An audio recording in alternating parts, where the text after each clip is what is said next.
This video summarizes Odysseus' encounters with the Sirens, Scylla and Charybdis, and the cattle of the sun god. Odysseus is still speaking at Alcinous' court on the island of Scheria. In his retelling of events, Odysseus has returned from seeking help from Tiresias, a dead blind prophet, and is back on Circe's island. Tiresias had warned Odysseus about the sun god's cattle, and the fact that Ithaca had been taken over by enemies. Circe further warns Odysseus of the perils he will face at sea, the Sirens, Scylla and Charybdis, and the cattle of the sun god. Circe and Tiresias both prophesy that Odysseus' crew will be dead if they touch the sun god's cattle. The first obstacle Odysseus and his men face after leaving Circe's island are the Sirens. The Sirens are described as vicious creatures that lure men to their deaths using only their voices. Odysseus is told by Circe to plug his men's ears with beeswax so they don't hear the song of the Sirens. However, if Odysseus is to listen to them, he is to order his men to bind him to the mast of their ship. Every time Odysseus asks to be untied, his men are to bind him tighter. Odysseus follows Circe's advice and they pass the Sirens with relative ease. Not long after sailing past the Sirens, Odysseus and his men encounter their next obstacles,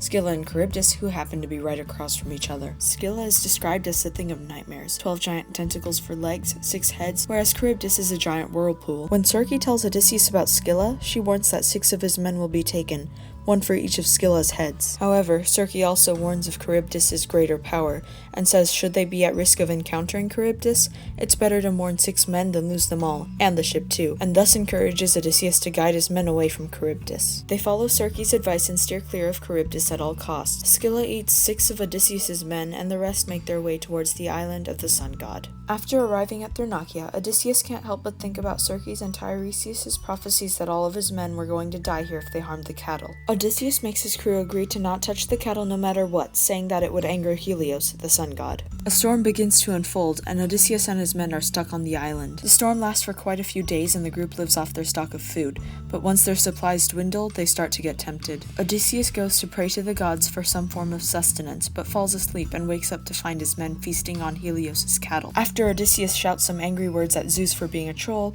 Lampetia, daughter of Helios, informs her father that his cattle has been killed. Helios tells Zeus to punish Odysseus' men, and once they set sail again, they are struck with a thunderbolt that kills everyone except for Odysseus, thus fulfilling the prophecy. After these 3 events are retold at Alcinous' court, Odysseus has finally finished telling his tale and can now proceed with his journey home, although it will be far from easy.